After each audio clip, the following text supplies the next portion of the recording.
Salam biokonversi, Sobat Bio. Alhamdulillah, ini impian dari biokonversi terwujud. Kita mulai podcastnya biokonversi, masih belum punya judul ya Don ya. Jadi nanti kita kita buat judulnya, mungkin nanti komen dari teman-teman Sobat Bio, kira-kira nama yang pas buat podcast kita apa gitu ya. Kali ini kita kedatangan tamu istimewa jauh dari Maluku Utara, Pak Ahmad Pikal. Selamat datang Pak. Ya, terima kasih. Jauh-jauh kapan datang di Jakarta Pak? Saya hari Minggu. Minggu ya. Minggu ya kesini dan memang memang ingin melihat kantor ya. Dekat ya. Iya. Seperti itu. Jadi kedatangan Pak Pikal ini karena 2 bulan terakhir ini kita banyak kegiatan di wilayah Pak Pikal. Kebetulan beliau ini asli Maluku Utara. Jadi kita mengepakkan sayap, melebarkan sayap biokonversi ke Maluku Utara Pak. Jadi sebetulnya biokonversi masuk Maluku Utara udah sejak 2018. Tapi mulai concern dengan kegiatannya saat ini. Beruntung bisa kenal dengan Pak Pikal yang bisa mendistribusikan pupuk kita di sana. Nah kemarin September, Oktober kan kegiatan Pak ya? Ya. Apa aja yang udah dilakukan di sana Pak dengan biokonversi Pak Pikal? Kalau biokonversi ini kan kalau saya mau bilang kan sebuah produk ajaib ya. Oh ajaib. Ajaib. Kenapa ajaib? Ya, karena ini sudah dari tahun 2019. Ini saya temui secara tidak langsung ke petani sendiri bahwa memang ternyata sudah pernah digunakan. Iya, betul. Sebelumnya. Sekitar tahun 2019. Iya. Dan memang tanpa sengaja saya temui ada pengakuan daripada petani itu ada pengaruh yang signifikan dari keberadaan produk ini terhadap tanaman. Efeknya ada ya, kelihatan. Terutama bagi tanaman tahunan. Ya. Oh, kebun, tanaman kebun. Apa aja tuh Pak? Kalau di sana kan Maluku Utara itu terkenal dengan daerah rempah, ya. Jalur rempah dan ekspornya sudah ada, dan di sana itu potensi yang paling banyak yang dominan itu adalah pala. Ya, pala. Oke. Biokonversi ini sudah melakukan sudah pernah digunakan oleh petani pada tanaman pala dan ternyata pengaruhnya ada gitu.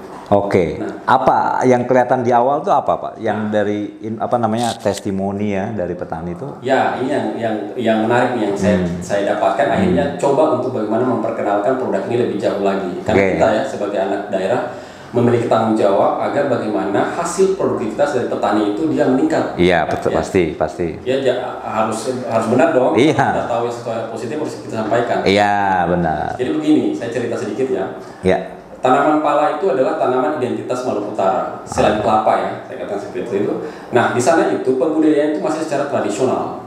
Oh, cara tanamnya? Ya, karena kebanyakan itu adalah warisan turun-temurun. Ya. Nah, ada 2 hal yang paling dominan ditemui oleh petani tradisional, khususnya tanaman pala di sana. Yang pertama itu adalah buah yang jamur. Kalau istilah di sana, Pak Aris, disebut buah kera. Oh, kera. Ya, kera. Itu kenapa? Kera itu yang udah kena penyakit gitu? Ya, kalau kera itu kan ya monyet ya. Oh. Gitu ya. Jadi buahnya itu kera maksudnya? Kera ya, hitam ya gitu. Jadi buahnya itu dari bunga kecil-kecil, hitam, terus gugur dia. Paling banyak gitu. Ya, paling banyak sekali di sana. Rata-rata seperti itu. Yang makanya diistilahkan oleh petani saya itu buah kera. Buah kera. Karena dia pasti gugur gitu. Pasti gugur, dia hitam pasti gugur. Ya, tidak akan sampai ke waktunya panen. Oke, ya. Karena dia jelek pertumbuhannya makanya dinamain buah kera. Ya. Kemudian yang kedua itu persoalan hama kanker batang, istilahnya kanker. Oh, kanker ya. Tiba-tiba tanaman pala. Virus itu sebenarnya. Ada getah keluar, tiba-tiba busuk dan akhirnya mati ya. Gitu. Nah, pengakuan mereka ini bukan yang saya hanya menyambungkan. Iya, kita kan harus dengar istilahnya testimoni yang realnya nih ya kan, yang sebenarnya dari petani kan, gitu.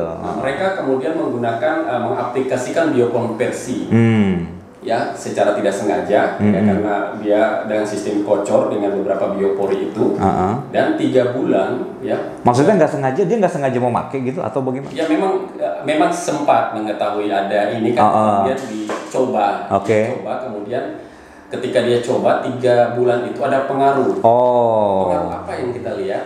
Nah, berarti awalnya tuh pengen coba-coba ya, memang kan begitu dikenalkan terus dicoba gitu. Awalnya tuh pengen coba-coba. Namanya pupuk organik kan tidak ada salahnya kan. Benar. Tidak ada efeknya. Kekurangan. Coba aja dulu. Yeah. Nah ternyata ada pengaruh. Pengaruh yang kita lihat adalah produktivitas dari hasil panen pala itu. Rata-rata tanaman yang tidak menggunakan biokonversi itu hanya mampu produksi dengan volume 1-2 kilo per satu kali panen. Per satu kali panen. Ya. Satu pohon. Satu pohon tuh yang nggak pakai pupuk biokonversi itu 1,2 kilo. Iya, 1-2. 1-2, oke. 1-2 kilo. Nah, ketika menggunakan pupuk biokonversi itu angkanya meningkat. Jadi 5-6 kilo. Wow. Nah, artinya apa? Bahwa berapa ratus persen tuh ya? Iya, memang pupuk ini dia mampu untuk memberikan imunitas ya kepada tanaman pala tersebut yang tadinya potensi untuk jatuh itu dia bisa menilir daripada buah itu kan? Iya. Buah itu dia bisa bertahan sampai panen. Jadi si bunganya itu nggak jadi bunga buah kera lagi ya? Iya. Berubah menjadi pala yang pala sampai masa kualitas baik gitu ya. Kemudian ternyata dia mampu untuk juga merecovery batang yang meskipun nanti mungkin saja ya nanti ini juga ditangkap oleh peneliti untuk harus diteliti lebih jauh. Iya, tapi ini sudah merupakan informasi baik, kabar baik bagi petani petani tanaman tahunan pala ya gitu. Dan sebenarnya saya punya cerita tentang biokon ini bukan hanya pala Pak ya. Apalagi tuh? Ada juga yang menggunakannya di rambutan. Masih di buah-buahan ya? Ya, rambutan. Tanaman keras ya, sudah mau mati, tiba-tiba dipakai aplikasi pupuk ini, kemudian dia bisa hidup sendiri, ada tunas baru, udah jadi mati. Jadi sebetulnya pohonnya itu udah setengah mati lah ya, hidup segan mati tak mau, tapi dikasih biokonversi, timbul tunas baru. Nah, dan juga ada dari contoh juga di durian. Ya. Ada satu petani ya, dia punya 14 pohon durian. Nah, dia coba di satu saja tanamannya. Ternyata si biokonversi ini dicoba di satu pohon. Dan satu pohon ini yang berbuah. Yang lain tidak berbuah. Yang lain nggak berbuah. Nah, makanya dia berbuah itu. Dia berbuah di waktu musim yang menurut salah. Artinya nggak pas saat musimnya. Bukan musim durian, dia sendiri yang berbuah. Akhirnya apa yang didapatkan? Dia mampu mendapatkan pendapatan 11 juta Pak. Alhamdulillah. Dari satu pohon itu? Dari satu pohon itu. 11 juta? Nah, ada yang teman-teman dia tetangga tanya tuh, kamu pakai obat enggak? Dia ngakunya enggak. Ternyata waktu kita lihat lagi ya, selidik ternyata memakai biokonversi. Makanya memang sebenarnya hal-hal baik ini yang harus disampaikan kepada publik. Saya sangat menilai produk ini sangat bagus sekali ya. Yang dengan konsep, apalagi kan saya pelajari secara langsung konsep biokonversi ini kan 3 ya. Bersih, sehat dan sejahtera. Itu ininya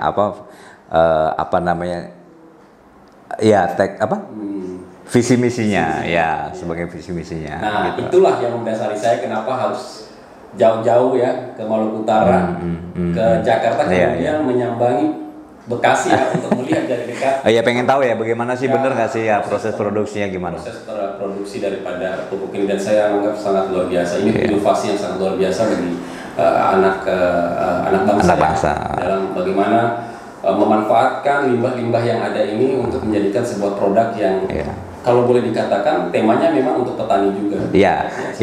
Kita menyebutnya circular economic ya. Jadi memanfaatkan limbah dengan sedemikian rupa dengan cara-cara yang ramah lingkungan, Pak. Tadi yang Bapak sebutkan itu visi misinya ya. Jadi limbah itu sebetulnya bisa kita manfaatkan kalau kita memang mau ya. Terus dengan cara yang alami juga, ramah lingkungan dan menghasilkan produk yang berkualitas gitu. Nah, itu memang visi misinya biokonversi. Nah, kembali ke Maluku Utara, Pak. Jadi tadi udah dicoba di tanaman kebun ya. Ada di pala, rambutan dan durian gitu. Dan yang saya dengar juga kan juga masuk ke tanaman jenis yang hortikultura juga ya, Pak ya. Nah, itu apa efeknya, Pak, untuk yang di Maluku Utara ini? Kalau untuk hortikultura sebenarnya sudah dilakukan juga aplikasi yang dan memang ada perubahan dari apa yang dirasakan oleh para petani. Ya. Contoh terkecil saya sebelum saya berangkat ada di sini. Di sana ada satu kasus di Ternate, di kelurahan Loto, petani organik, Mamo ya, petani sudah bersertifikat organik. Nah, budidaya tanaman mereka itu ada cabai. Ada sebuah kasus di sana itu cabainya itu ada beberapa budidaya itu kena jamur. Nah, jamur ketika ada mengkonsultasikan ke penyuluh, mereka membutuhkan ada beberapa materi yang dibutuhkan, ternyata adanya itu di biokonversi. Lalu mereka lakukan pengaplikasian karena ini sudah masuk kategori kritis ya, karena sudah lagi buah, cabainya lagi buah. Hanya dia pakai. Jadi posisinya tuh waktu itu udah kritis ya, udah kena serangan jamur. Mungkin petaninya juga udah putus asa, akhirnya dia dikenalkan biokonversi, coba gitu. Nah, memang kalau secara teori kan, ya kalau mau untuk jangan sampai dia terjangkit ke tanaman lain kan harus dimusnahkan. Iya. Tapi sayang karena ini udah berbuah, bisa dipanen beberapa kali lagi. Iya. Oh, petaninya ngerasa sayang gitu kan? Iya, dicoba dulu deh apa bisa dengan memakai produk ini dengan kekentalan yang menurut mereka kental sendiri ya. Gitu. Iya, maksudnya karena ini kondisinya sakit, jadi lebih dosisnya dikasih lebih gitu. Dan ternyata ada perubahan. Ya, saya kunjungi lagi ke mereka dan saya tanyakan bagaimana pengaruhnya gitu. Ada pengaruhnya Pak Pikal, seperti itu. Oh, ada pengaruhnya, iya. Nah, terus di situ ada secara tidak langsung itu ada seperti apa ya? Kita belajar lah. Mereka bertanya seperti ini, apakah pupuk ini bisa digunakan ketika dalam pengolahan tanah? Bisa. Oke. Ya. Jadi pengolahan awal ya? Bisa. Di tanah. Artinya ya makanya saya katakan dari awal itu kan ini pupuk ajaib. Ya, tanah ini bisa kan? Yang masih mau dalam kecambah juga boleh ya, pada saat sudah berbuah juga boleh, tidak ada masalah. Kalau ajaib ini ngeri juga ya, soalnya takutnya nggak terukur kan.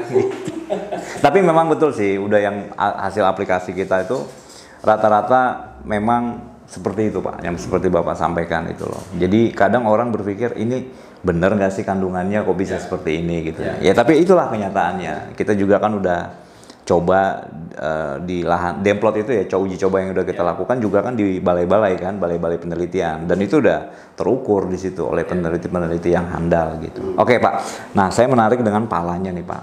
Orang Indonesia ini kan atau udah sering lah nyoba buah pala ya, di pasar-pasar tuh banyak buah pala, tapi kita jarang tahu buah pala tuh seperti apa sih sebenarnya, bagiannya itu seperti apa gitu. Yang saya dengar juga ada yang namanya fulinya, itu bisa dimanfaatkan juga. Terus ternyata bijinya juga punya manfaat gitu loh. Nah, coba bisa nggak Pak diceritain sedikit Pak mengenai pala ini? Ya, kalau pala itu kan sebenarnya sudah komoditi strategis ya bagi kawasan timur ya, Maluku, karena banyak asalnya dari sana kan. Sejarah kita juga kan sebetulnya orang taunya itu rempah-rempah ya dari sana. Portugis datang ke Maluku itu, ke Maluku Utara itu kan untuk mendapatkan rempah-rempahnya. Memang dari sisi historis kan kita memang terkenal dengan pala, cengkeh dan pala. Cengkeh pala ya. Cengkeh tertua di dunia juga ada di Ternate kan. Cengkeh tertua di dunia? Ada. Itu ada di Ternate? Di Ternate.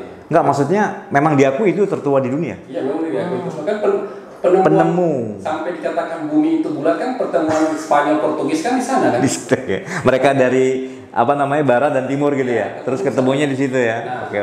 Kenapa salah satu Indonesia dijajah kan? Salah satunya itu. Betul. Karena kaya akan rempah-rempah itu tuh.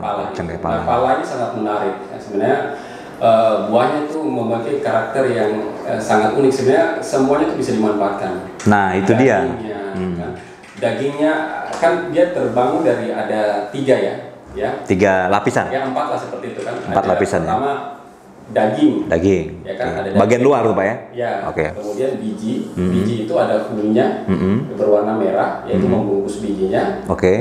Di biji dalamnya itu kan ada cangkang seperti tempurung.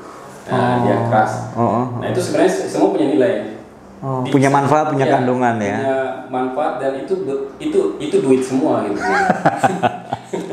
Itu duit semua. Nggak heran Portugis sama Spanyol tuh datang ke situ ya. Karena dagingnya itu sebagai pangan kan bisa dibikin manisan. Kalau banyak ya, kalau teman-teman bio ke Maluku Utara itu kan bisa dibikin sirup pala, kemudian manisan pala. Iya. Ya kalau buah palanya di Indonesia udah kenal lah orangnya kan. Oke. Terus depan kalau diversifikasi pangan bisa dibikin permen, selai dan sebagainya itu terbuka ruang. Kemudian fulinya kan berwarna merah. Namanya fuli ya? Iya. Fuli, oke. Itu berwarna merah. Kemudian yang memang yang dominan yang pada umumnya yang dijual itu adalah bijinya kan, biji yang kering gitu. Nah, biji kering pala itu yang dijual, Nah, itu yang dijual. Oke. Nah, kenapa punya nilai yang sangat tinggi ya? Itu karena memang itu dipakai sebagai sebuah zat-zat ya. Dari biji itu? Ya, ada untuk kandungannya, untuk kepentingan industri kosmetik, obat-obatan dan sebagainya. Kan? Itu kebanyakan seperti itu. Nah, itu yang membuat aromatiknya itu kan itu. Oh, jadi kandungannya juga bisa buat bahan aroma ya, parfum atau apa ya? Bisa seperti itu. Nah, itu yang punya nilai nilai jual ekonomis ya. Nah, kalau harganya saya kan per kilo itu kan range-nya kan akan sekitar 85 sampai 100 untuk bijinya ya, biji kering. Biji kering. Ya. Nah, kalau fullnya itu bisa 200 sampai 250 ribu per kilo. Lebih mahal lagi? Lebih mahal lagi. Si fuli ini ya? Ya. Jadi dari buah pala itu paling mahal tuh si fulinya ini ya? Oh, biji, fuli baru daging tadi 8.500. Ya, daging memang sudah ada yang dimanfaatkan, tapi banyak juga yang belum dimanfaatkan kan, karena ya memang karena ini hanya terlalu banyak sekali. Banyak dan memang hanya dikelola oleh industri kecil, industri besar ya. Oke, bukan pabrikan. Iya. Itu buat oleh-oleh, buat welcome drink di hotel. Yang saat ini udah dimanfaatkan untuk itu. Bukan dalam skala besar, tapi kalau untuk biji dan fuli itu memang sudah punya nilai ekspor. Ya, jadi bukan jual lagi untuk memenuhi kebutuhan dalam negeri, tapi sudah pangsa dunia. Jadi tadi biji sama fuli itu sama petani itu langsung dijual ke siapa dia? Ini yang saya pengen tahu nih. Mereka ke pengepul. Iya, ada pengepul. Oh, pengepul. Pengepul biasa dikumpul sampai kapasitas berapa ton itu, berapa kontainer itu memang baru disiapkan untuk diekspor. Kebanyakan di situ. Oh, baru diekspor. Tapi langsung ya, diekspor langsung dari Maluku Utara. Kalau Maluku Utara sudah bisa. Bisa langsung ya. Sudah bisa. Jadi nggak harus ke Surabaya dulu atau ke Jakarta dulu. Oh. Memang sekarang kan kita arahkan untuk bisa ekspor di daerah. Di daerah ya. Agar nilainya itu tercatat di daerah. Jadi ternyata peluangnya sangat besar sekali ya. Sangat besar. Karena biaya pengirimannya pun pasti lebih murah, karena bisa langsung kan dari lokasi diekspor ke luar negeri gitu kan. Ya, luas wilayah untuk lahan pala kita itu ada sekitar berapa itu, Pak? 61,2 ribu hektar. 61,2 ribu hektar. Ya, seprovinsi Maluku Utara. Untuk Maluku Utara. Oke. Jumlah populasi petani kita itu kalau tidak salah itu sekitar 35.600 petani. 35.000 petani. Ya. Oke. Itu masih tradisional. Gayanya masih tradisional. Tapi tadi kan sudah terbukti kalau misalnya tanpa biokonversi kan 2 kilo lah maksimum. Dengan biokonversi itu bisa sampai 4 sampai 5 kan, berarti kan 3 kali lipat kan gitu. Artinya masih ada peluang buat petani-petani pala di Maluku Utara bisa lebih sejahtera lagi kan, karena dia bisa meningkatkan produktivitas, yang pasti kualitasnya juga akan lebih baik gitu dengan menggunakan pupuk organik kan gitu kan. Nah kan kita hitungin saja kan, kalau dengan 1 sampai 2 kilo tanpa ada suplemen pemupukan ya, artinya kan dia bisa mendapatkan itu kan 1 per kilo kan hanya sekitar per 1 kali masa panen itu kan 170.000 ya. Okay. Tapi kalau dengan organik produktivitas dengan waktu yang bersamaan sama kan sekitar 425.000. Iya. Artinya ada peningkatan yang luar biasa. Besar sekali. Nah, makanya hal-hal baik ini yang kita coba sampaikan. Apalagi kita coba ingin mengembalikan Maluku Utara itu, Ternate, Tidore dan seluruh potensi ada itu bagaimana menjadi sebuah provinsi berbasis rempah. Sumber daya rempahnya ya. Jalur rempah kita kan di sana kita. Betul. Jalur rempah sana. Makanya kita coba rebranding kembali Maluku Utara atau Ternate sebagai kota rempah atau provinsi rempah. Nah, jadi ini peluang nih buat pemerintah daerah ya Pak ya, buat pemerintah daerah baik provinsi Maluku Utara atau kabupaten di sana ya, bahwa peluang kita sebesar sekali dan sekarang juga ada teknologinya untuk meningkatkan hasil produksi kebun palanya gitu kan. Tinggal, nah satu lagi Pak, nih satu lagi sebelum kita tutup ya, kan tadi potensinya udah ada ya kan. Nah, yang paling penting itu kan bagi petani adalah pendampingan. Benar dong? Setuju nggak? Nah, kira-kira apa nih yang harus dilakukan oleh berbagai pihak lah, stakeholder yang ada di provinsi gitu kan, baik dinas maupun pihak swasta mungkin, produsen pupuk, produsen bibit, apa yang mesti dilakukan kira-kira menurut Pak Pikal? Kalau saya sih perbanyak komunikasi ke petani, karena persoalan ini kan kalau tanpa kita komunikasi kan tidak tahu. Betul. Nah, saya sebagai berlatar belakang di jurnalis juga, media ya. Ini saya tahu apa yang dirasakan itu. Makanya dengan hal-hal seperti ini saya perkenalkan dengan biokonvensi. Sebenarnya petani itu sudah mau. Dari pengalaman ketika dia merasakan sesuatu yang ada manfaat, Nah, cuman persoalan di Maluku Utara itu kan mereka untuk mendapatkan pupuk ini kan susah. Stoknya susah waktu jadi itu kan. Ya ini poin lagi nih. Jadi di Maluku Utara itu ketersediaan itu kendala ya? Ketersediaan pupuk itu kendala ya. Kemudian yang faktor kedua itu kan mahal karena jaraknya juga jauh ya. Harga dan stok itu yang mereka sulit didapatkan meskipun mereka mau untuk kemampuannya sebetulnya ada ya untuk beli itu ya. Iya, karena udah merasakan justru mereka cari-cari nggak dapat itu. Ini barang ini kan. Nah, ini makanya saya ke biokonvensi untuk menyampaikan kan boleh dong mendukung kita di Maluku Utara, saya bantu jualan gitu kan. Pasti. Ya makanya kita kan simbiosis mutualisme kan, Bapak bantuin jualan, kita bantuin siapkan itunya kan, juga dengan pendampingannya nanti karena tanggung jawab juga kan. Kita sebagai penyedia bertanggung jawab memberikan pendampingan buat petani di lapangan kan gitu. Bagaimana budidayanya yang baik, yang efektif sehingga hasilnya lebih tinggi, lebih baik lagi kan gitu. Siap.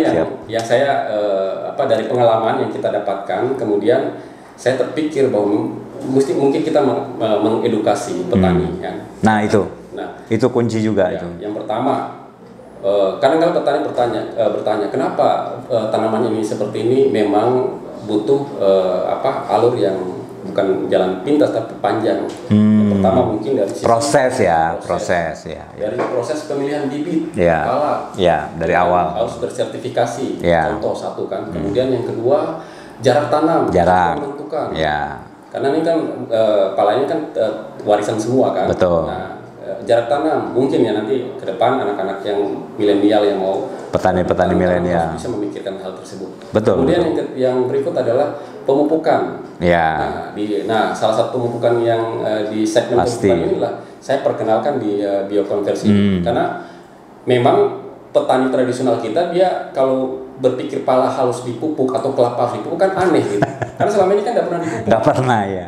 Memang dari orang tua, nenek moyang gitu juga memang nggak jarang mengajarkan atau bagaimana Pak? Biasanya kan dulu juga kan pola-pola itu kan ada sebenarnya walaupun dengan kompos ya.